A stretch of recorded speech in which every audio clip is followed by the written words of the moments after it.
Olá, meus amigos. Mais uma vez estamos juntos para estudarmos a palavra do nosso Deus. Na aula de número 117, Palavra Poderosa. Louvado para todos sempre seja o nome do nosso Senhor Jesus Cristo. Através do Instituto Superior Formação de Guerreiros, vamos estudar juntos a palavra do nosso Deus. Esta aula é parte integrante de um curso de teologia básico, em que todos os temas ministrados temos em apostilas que poderão ser adquiridas através dos contatos oliveirasiloafrica@gmail.com, Bispos Antônio Oliveira e Gorete Oliveira. Tomamos uma passagem que está escrito na carta aos Filipenses, capítulo 1, versículos 15 ao 18. Alguns, efetivamente, proclamam a Cristo por inveja e porfia. Outros, porém, o fazem de boa vontade.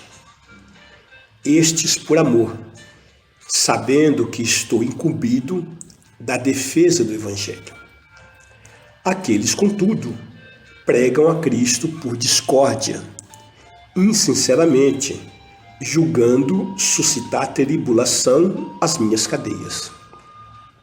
Todavia, que importa?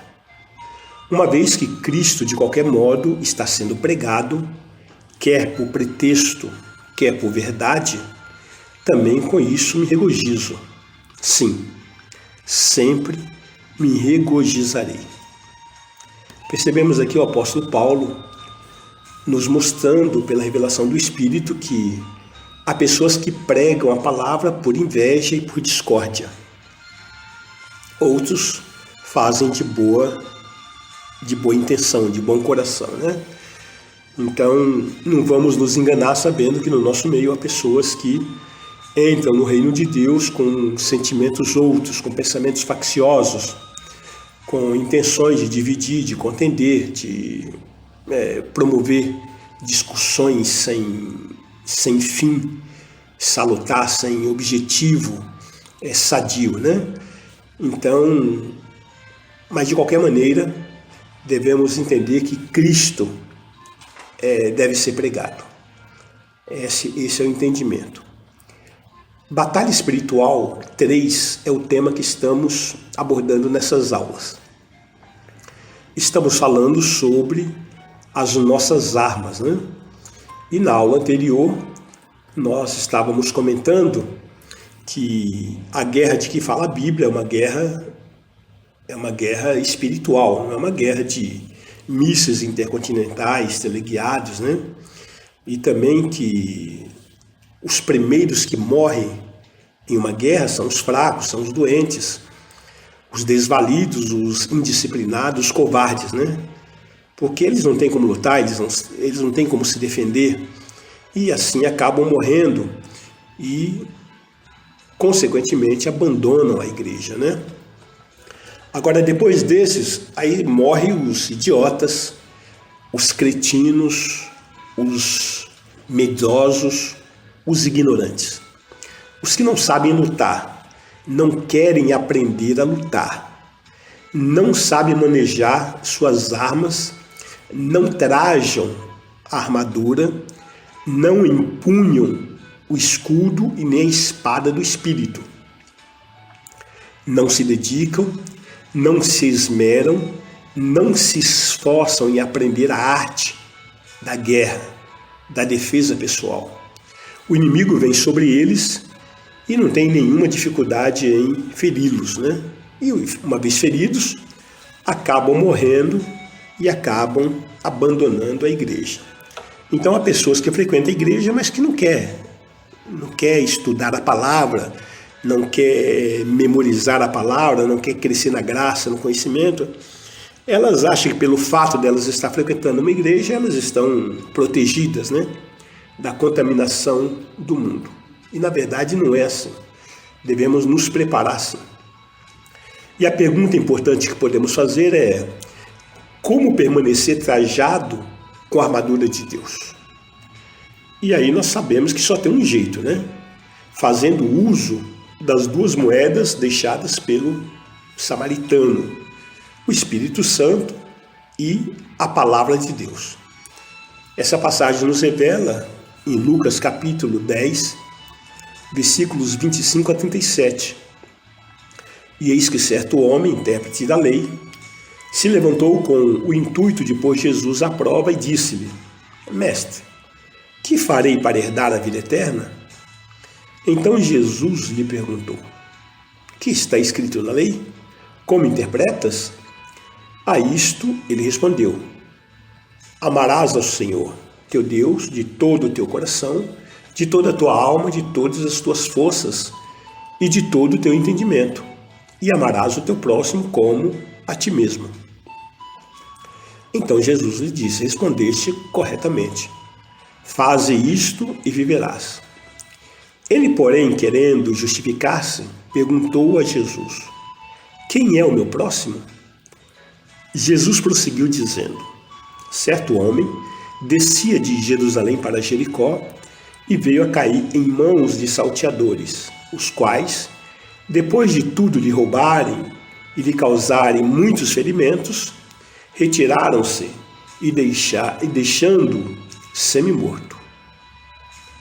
Casualmente, descia um sacerdote por aquele mesmo caminho e, vendo, passou de largo. Semelhantemente, um levita descia por aquele lugar e, vendo, também passou de largo.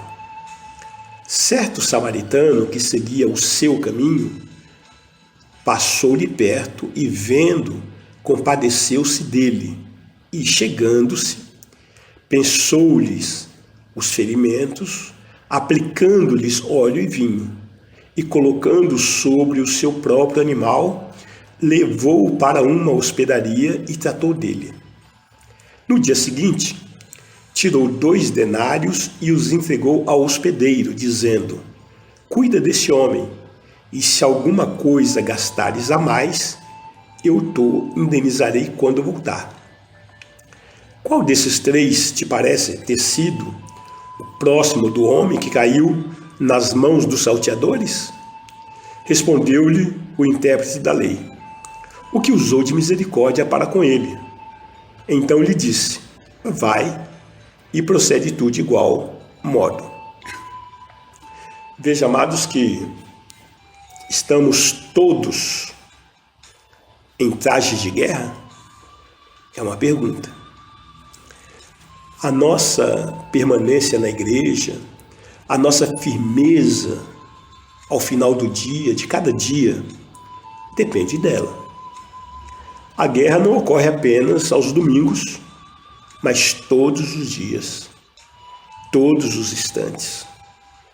E nessa condição, temos que estar sempre em posição de combate, de guerra, né? De maneira que a nossa sobrevivência depende dessa armadura. Estarmos revestidos dessa armadura. Então, nesse texto, no contexto, nessa condição que estamos falando sobre a armadura de Deus, percebemos aí a primeira peça da armadura, que é o cinto da verdade. Estamos falando sobre a armadura de Deus. Paulo começa a sua exposição com o cinto da verdade. E assim muitos leitores da Bíblia não compreendem o que significa a expressão cingir os lombos com a verdade. Significa apenas e tão somente isso: estar usando o cinto da verdade. Então, o que é verdade? Foi a pergunta que Pôncio Pilatos fez a Jesus, mas não esperou a resposta. As pessoas não acreditam na verdade e nem deixam de acreditar na mentira. Elas acreditam naquilo que elas querem acreditar, no que lhe convém acreditar, ou é mais lucrativo acreditar. Infelizmente, essa é a condição de muitas pessoas. E aí a nossa primeira barreira, a nossa primeira defesa contra as astutas ciladas do diabo é justamente a verdade. Sem ela, as demais partes da armadura não funcionam, evidentemente. E o que tem de cristão mentiroso na igreja é brincadeira. Não está escrito quantas pessoas que dizem que são cristãs, mas vivem uma vida de mentira. Elas vivem uma vida de falsidade, primeiro para si mesmo. Elas vivem enganando a si próprias. E depois elas não são verdadeiras com as outras pessoas, né?